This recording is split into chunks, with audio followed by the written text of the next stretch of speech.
हाँ, नमस्कार दोस्तों। आज की इस वीडियो के अंदर हम जर्मन फिलोसोफर इमैनुअल कांट के बारे में बात करने वाले हैं। ठीक है, जो कांट का जो मुख्य रूप से अ, चिंतन के अंदर जिस क्षेत्र के अंदर उनका योगदान रहा उसके अंदर फ्रीडम के अंदर उनका एक मुख्य योगदान रहा। फ्रीडम के बारे में उनके जो विचार थे, फ्रीडम के साथ मोरल और मेटाफिजिक्स के अंदर क्या है, इमैनुअल जो कांट का एक मुख्य रूप से योगदान रहा है। इसके साथ साथ आपको बता दें कि जो इमैनुअल कांट है वे अपने आप में क्या है, एक मेटाफिजिकल और फिजिक्स के प्रोफेसर थे। और वे जो उनका पूरा का पूरा जो दर्शन है वो मेटाफिजिक्स मोरल के आधार पे उन्होंने अपना सारा का सारा दर्शन है, चाहे मोरल की बात हो चाहे फ्रीडम की बात है, जो इमैनुअल कांट ने जो अपनी फिलोसफी दी है वो सारी की सारी क्या है, मोरल बेस्ड है और मेटाफिजिक्स के आधार पे है। जो इमैनुअल कांट थे वो जर्मन के 18वीं और 19वीं शताब्दी के एक महान दार्शनिक हुए हैं। मुख्यतः जो इमैनुअल कांट का जो समय इनका जो जन्म है ये 1724 के अंदर हुआ था और इनकी जो मृत्यु है वो 1804 के अंदर हुई है। ठीक है, इमैनुअल कांट पारिवारिक पृष्ठभूमि के आधार पर हम कहें तो इमैनुअल कांट एक साधारण परिवार के अंदर इनका जन्म हुआ था और अपनी उपलब्धि या अपनी बौद्धिक क्षमता के आधार पे जो इमैनुअल कांट है वे बाद में कोसिनबर्ग विश्वविद्यालय के अंदर क्या फिलोसफी के प्रोफेसर भी बने थे। इमैनुअल कांट का जो मुख्य रूप से जो योगदान है राजनीति तथा मीमांसात्मक प्रत्ययवादी चिंतन के अंदर इनका मुख्य रूप से योगदान रहा है और राजनीतिक मीमांसात्मक प्रत्ययवादी दर्शन का इमैनुअल कांट को पिता भी माना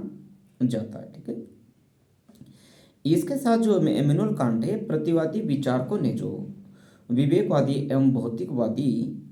विचारधारा का क्या उन्होंने खंडन किया, क्योंकि उस समय के अंदर क्या है इमैनुअल कांट के आधार पे भी सत्य क्या है, ज्ञान क्या है, उसको कैसे प्राप्त किया जा सकता है, इसके लिए दो धाराएं अलग अलग धाराएं चल रही थी। एक का नाम था अनुभववादी धारा, जो ये बात करते थे कि जो सच्चा ज्ञान है वो किसी घटना के घट जाने के बाद और हमारी पांचों इंद्रियों के आधार पर अनुभव के आधार पर सच्चा ज्ञान प्राप्त किया जा सकता है। और जो दूसरी धारा थी भौतिक धारा, जो ये मानती थी कि यदि हमने किसी ज्ञान तक पहुंचना है तो उस ज्ञान तक पहुंचने के लिए हमें किसी घटना के घटित होने के समय की जरूरत नहीं है, उसका जो ज्ञान है हम अपने बौद्धिक क्षमता के आधार पर भी कर सकते हैं। परंतु जो इमैनुअल कांट है अपने समय की जो ये दो धाराएं थी, इन दोनों धाराओं को मानने से इनकार कर दिया था। और इमैनुअल कांट ने ये बोला था कि जो बौद्धिक क्षमता है हर एक व्यक्ति की अलग अलग होती है और जो अनुभव है, अनुभव क्या है, हर एक व्यक्ति का क्या है, अलग अलग हो सकता है। इसलिए हम इस स्तर पे नहीं पहुंच सकते कि अनुभववादियों के द्वारा ज्ञान की जो बात की जा रही है वो क्या है, अंतिम है वो क्या सही है। ज्ञान तक पहुंचने के लिए जो इमैनुअल कांट है वो टाइम एंड स्पेस की बात कर रहे हैं कि वास्तव के अंदर क्या हमें समय और स्थान के आधार पर क्या है को देख के क्या है जो ज्ञान का है वो पता लगा सकते हैं। ठीक है, टाइम एंड स्पेस को वो बहुत महत्वपूर्ण दे रहे हैं, क्योंकि इमैनुअल कांट ये बोला कि ज्ञान को देखने का हर एक व्यक्ति का जो नजरिया है वह अलग अलग हो सकता है और जो सत्य तक यदि हमने पहुंचना है तो यह अनुभव और बोधि के आधार पर भी नहीं पहुंचा जा सकता। इमैनुअल कांट ये कह रहे हैं कि व्यक्ति का जो कोई कार्य है वो नैतिकता के आधार पे, यदि व्यक्ति कोई अपना जो कार्य नैतिकता के आधार पे करता है वो निस्वार्थ भाव से करता है, उसमें किसी भी तरह का सेल्फ इंटरेस्ट नहीं है, उस समय क्या जो मनुष्य है लौकिक संसार से पारलौकिक संसार में जाके क्या है, जो पारलौकिक संसार में जा सकते हैं और जो तत्व मीमांसा के आधार पे हुए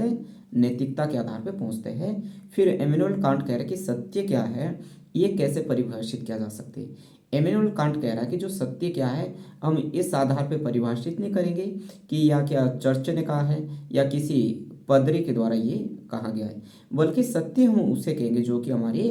प्योर रीजन के आधार पे क्या है,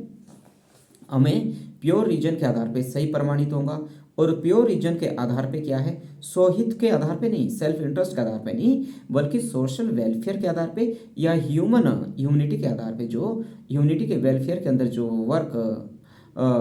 होगा उसको क्या हुआ सत्य, जो मानव कल्याण के लिए होगा वो क्या अपने आप में सत्य हुए कह रहे हैं। और साथ में जो इमैनुअल कांट हुए कह रहे हैं कि परिणाम के आधार पर हमें कोई भी काम करते हैं, कि यदि हम ये कोई भी काम हम परिणाम के आधार पर उसकी परिणाम की गणना पहले ही कर लेते तो उसको हम सत्य नहीं मान सकते। इसके लिए जो इमैनुअल कांट ने एक सिद्धांत दिया था, स्टडी ऑफ ड्यूटी का सिद्धांत दिया था। स्टडी ऑफ ड्यूटी के सिद्धांत के अंदर इमैनुअल कांट ये कह रहे हैं, इसमें वो इंडिविजुअल को क्या है, अपना जो दर्शन है, अपनी जो फिलोसफी है, इंडिविजुअल के आधार पर केंद्रित करते हैं। और इंडिविजुअल के आधार पर केंद्रित करते हुए इमैनुअल कांट ये समझाने की कोशिश कर रहे हैं कि स्टडी ऑफ ड्यूटी के आधार पर क्या है,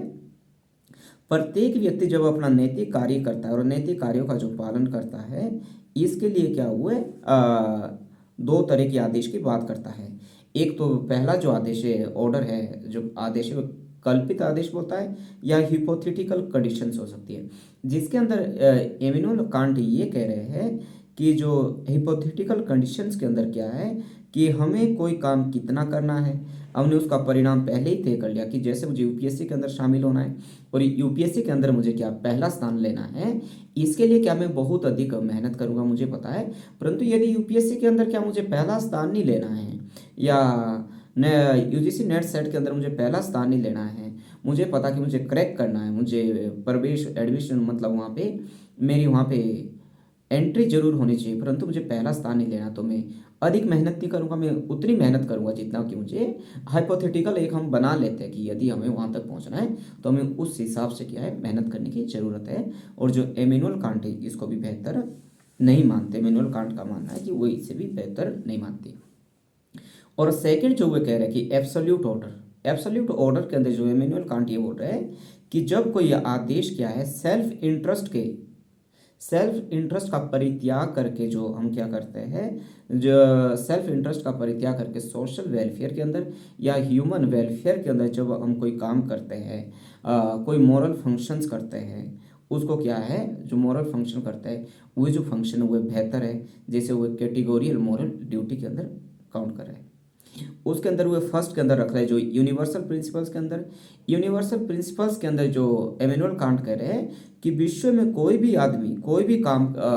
इमैनुअल यूनिवर्सल प्रिंसिपल्स के अंदर जो बोल रहे हैं कि विश्व के अंदर कोई भी व्यक्ति यदि कोई गलत काम करता है तो वह गलती होगा, ठीक है। यदि किसी व्यक्ति को धन की आवश्यकता और उसके लिए वो चोरी करता तो फिर भी वो चोरी है, उसको हम जायज नहीं ठहरा सकते। वो कह रहा जो एक पूरी मानव जाति के ऊपर क्या है जो ये सिद्धांत है ये लागू हो सकता है।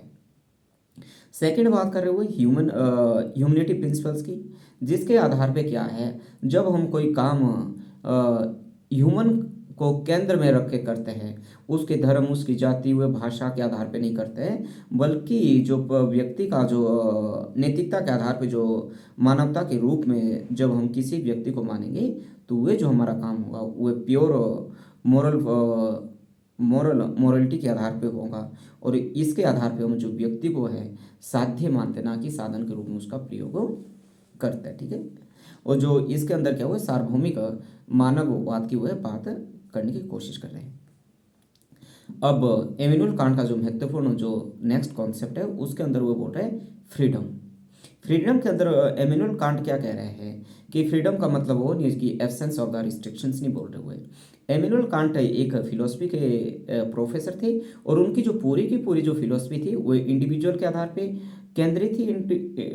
और इसके साथ साथ जो उनकी फिलोसफी थी वो मॉरल के आधार पे बहुत अधिक बेस्ड थी। इमैनुअल कांट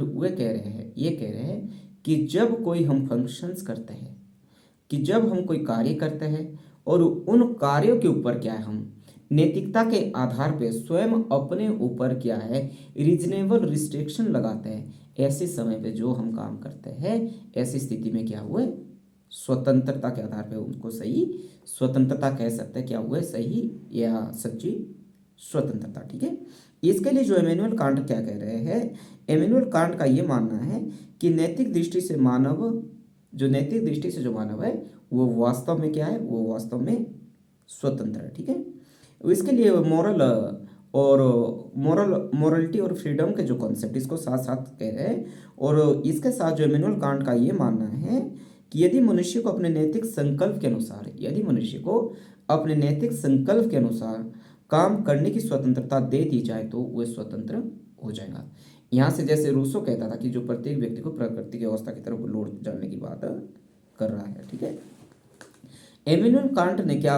कहा है कि उसने जो ह्यूमन बिल को, जो मानव की, उसको भी दो भागों के अंदर बांटा है, वासनाएं या वासनात्मक इच्छाएं और नैतिक इच्छाएं। जो नैतिक इच्छाएं है वे क्या है, यथार्थपरक गुण है, और जो प्रत्येक व्यक्ति का क्या है, जो सोशल वेलफेयर के आधार पे हो और मोरलिटी के आधार पर हो, उसको क्या हुआ, सही मान रहा है। एमेनुअल कांट जो राज्य की अवस्था के बारे में कह रहा है, वो राज्य की अवस्था क्या है, जो ना तो व्यक्ति प्राकृतिक अवस्था की वो बात कर रहे हैं, कि वो कह रहे हैं कि जो राज्य की यांत्रिक है, और इसके साथ साथ क्या है, जो एमेनुअल कांट है वो अंतर्राष्ट्रीय शांति की भी समर्थक रहे हैं, और अपनी कल्पना के आधार पर क्या उन्होंने अंतर्राष्ट्रीय स्तर पर सभी विश्व का एक संघ या संघात्मक संघ बनाने की भी परिकल्पना की है। एमेनुअल कांट का जो प्रमुख रूप से जो योगदान है उनका मेटाफिजिक्स के अंदर है, मोरल के अंदर है, और फ्रीडम के अंदर है। इसके साथ साथ जो एमेनुअल कांट ने व्यक्तिवादी दर्शन को नकारा है। उन्होंने क्या, सार्वभौमिक नैतिक विधि, जो उनकी बात ये थी कि सार्वभौमिक नैतिक विधि ही स्वतंत्रता की संरक्षक और प्रेरक शक्ति होती है। ये जो उनकी बात है, ये जो राजनीति के अंदर, व्यवहारिक राजनीति के अंदर जो उन्होंने फिलोसफी का प्रयोग किया, जिसको बाद में फिक्टे और हीगल ने आगे बढ़ाने का काम किया। अब बात कर लेते हैं इमैनुअल कांट की जो महत्वपूर्ण बुक से थी। इमैनुअल कांट के परपेचुअल पीस जो 1795 के अंदर पब्लिश हुई। First metaphysical principles of the theory of law जो 1796 के अंदर पब्लिश हुई। और क्रिटिक्स ऑफ प्योर रीजन, ये इमैनुअल कांट का फिलोसफी के बारे में